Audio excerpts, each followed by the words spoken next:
시편 139편 17절로 24절 말씀입니다. 시편 139편 다윗의 시입니다. 다윗은 세상 살아갈 때 우리가 인간적인 면에서 보면 어마어마하게 축복을 받은 사람이에요. 일단 하나님의 사람, 우리가 세상적인 것만 생각해 봐도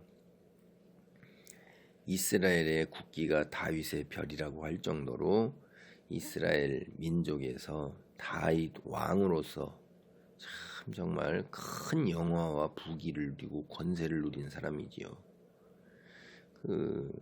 그뿐만 아니라 여기 우리가 성경을 보면 성경에 이름만 올라가도 참 대단한 영광이 아닙니까? 그런데 성경을 짓기까지 했어요. 그것도 뭐 한두 개를 진 게 아니잖아요. 이 다윗이 지은 시편이 엄청나게 참 많습니다. 그러니까 문학적 재질도 대단한 사람이에요. 다윗은 보면 감성이 풍부하고 글도 잘 쓰고 또 거기다가 믿음의 사람이고 거기에다가 부자죠. 권력이 있죠. 도대체가 이 세상에서 살아갈 때 우리들이 가지기를 원하는 것들을 거의 다 가지고 살았던 사람인 것 같아요. 그래서 그런 다윗, 근데도 그 다윗의 인생에도 굴곡이 있다는 걸 우리는 봅니다. 그런 사람이라 할지라도 굴곡이 있는 것을 오늘 시편 139편에서도 보면 할 수가 있어요. 17절 보겠습니다. 하나님이여, 주의 생각이 내게 어찌 그리 보배로운지요, 그 수가 어찌 그리 많은지요. 내가 세려고 할지라도 그 수가 모래보다 많도소이다. 내가 깰 때에도 여전히 주와 함께 있나이다.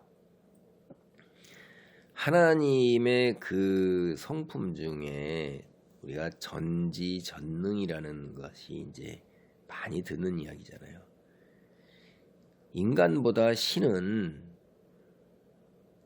그 뛰어난 능력을 갖고 있죠. 우리가 우리보다 못한 능력을 가진 그런 존재를 신으로 모시고 그들에게 복을 바라고 그들이 우리를 돕기를 바라지는 않잖아요. 인간이 만들어낸 신도 인간이 생각하는 것 이상으로 큰 능력을 가지고 있다고 믿었기 때문에 그렇게 제각기 우상을 만들어 놓고 거기에다가 빌었던 거예요. 그런데 그 만든 우상이 도대체 어떤 능력을 가지고 있는지 제대로 모르지요. 자기들이 갖다 붙이는 거예요, 그냥. 그리고 그것도 제대로 갖다 붙이지도 못했어요. 실제로 어떤 능력을 갖고 있는가 하는 것들이 잘 모르는데 하나님은 그런 분이 아니세요.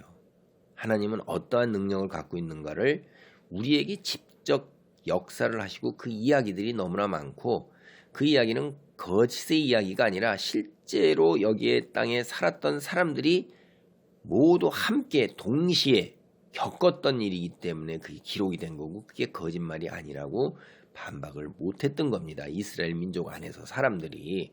그리고 하나님이 그렇게 역사하실 때 이방 민족들도 하나님의 그 무서운 심판의 손을 갖다가 다 몸으로 체험해서 멸망으로 갔고 그걸 눈으로 보았고 그 이야기가 전해지는 거죠.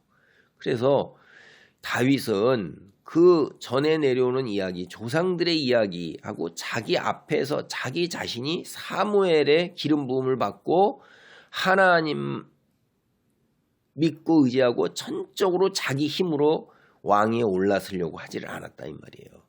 그러니까 다윗도 오늘날 우리와 달리 더 철저하게 하나님의 손길을 그냥 느낀 거예요. 대단한 거죠. 그래서 이렇게 전지전능한 거를 하는 거예요. 자기 힘으로 왕위에 올라서서 사울을 죽일 기회가 있을 때 죽이면 그건 자기의 생각이란 말이에요. 그런데 하나님을 믿은 다윗은 어떻게 생각해요? 기본적인 생각이 여기 있잖아요. 하나님의 생각, 그거는 귀하고 그 다음에 그 하나님의 생각은 내가 생각하는 것보다도 가짓수가 너무나 많고 나는 그것을 다 헤아릴 수가 없다는 거예요. 신의 생각은 과거, 현재, 미래를 동시에 보는데 우리는 지금 당장 내가 겪은 형편만 보고 내 머릿속으로 일어날 일도 모르는데 두려움과 불안에 떨지만 하나님은 미래에 일어날 일까지도 다 그 손에 가지고 계세요.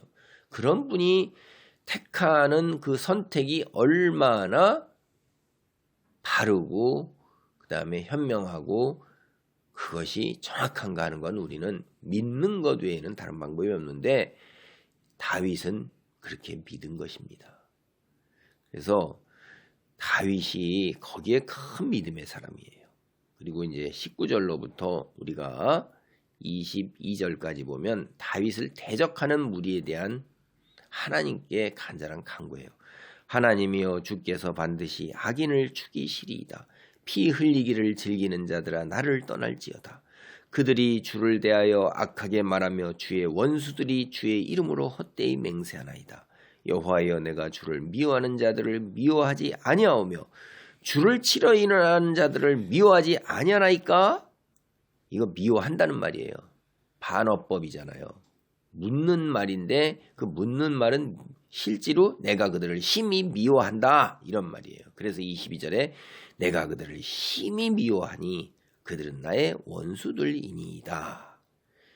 그러니까 믿는 사람들이 이 땅에서 살아갈 때 공중권세 잡은 자들이 하늘나라에서 쫓겨온 사탄과 그의 추종하는 영들이고 그 영들이 사람들을 충동질해서 자기의 종으로 부리기 때문에 하나님을 믿는 사람들을 세상 공중권세 잡은 악한 세력들이 그냥 두지를 않아요. 그러니까 고통을 많이 당합니다. 다윗도 그런 고통 중에서 여기 보면 생명까지도 노리는 자들을 떠나기를 기도했고 그 다음에 하나님 그들을 내가 미워하오니 나의 원수들을 내가 미워하오니 그 원수들이 하나님을 대적하는 무리들이니 하나님 그들을 심판해 달라는 거예요. 그런 기도를 했어요. 그러니까 살면서 다윗도 하나님 믿는 믿음은 그로 인해서 굉장한 어려움을 겪은 이런 사건들이 있었다 하는 걸 우리가 알 수가 있지요.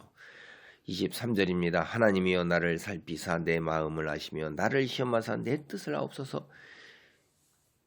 이게 대단한 이야기죠. 저는 23절 이걸 보면서 다윗이 얼마나 순전하고 온전하고 하나님 앞에 바로 설 수 있을 정도로 자기 자신을 되돌아보면서 채찍질했는가를 알 수가 있어요. 자신이 있었던 거예요. 하나님 나를 시험해 주시고 내 마음을 아시는 하나님 나를 살펴보시옵소서. 24절입니다. 내게 무슨 악한 행위가 있나 보시고 나를 영원한 길로 인도하소서. 나 악한 행위가 있나 하나님 살펴보시옵소서. 하나님 믿지 않는 믿음 세상을 향한 내 그런 조금이라도 내 마음속에 그런 것이 있나 하나님 살펴보시옵소서. 야 이거 대단한 거잖아요. 그런 속에 또 한편으로는 뭐가 있냐면 하나님 그런 것이 있으면 나를 일깨워 주셔서 나로 하여금 회개하고 돌아오도록 나를 붙드소서라는 그런 면도 또 하나 있는 것입니다. 당당함과 더불어서 또 한편에서는 혹시 자신의 부족함이 있어서 자기가 깨닫지 못하고 있는 것이 있는 것은 아닌가 하는 것을 간구했던 거예요. 그래서 결과적으로 나를 영원한 길로 인도하소서. 하나님의 나라 하나님과 함께하는 그 놀라운 축복 그 이 땅뿐만 아니라 이제 영원한 하늘나라 영적인 세계까지도 내다보면서 하나님께 기도했던 것입니다. 다윗의 대단한 믿음을 오늘 우리가 139편에서 다시 한번 살펴봅니다. 그와 같은 다윗의 믿음의 자리에 우리도 있기를 간절히 소원합니다. 아멘.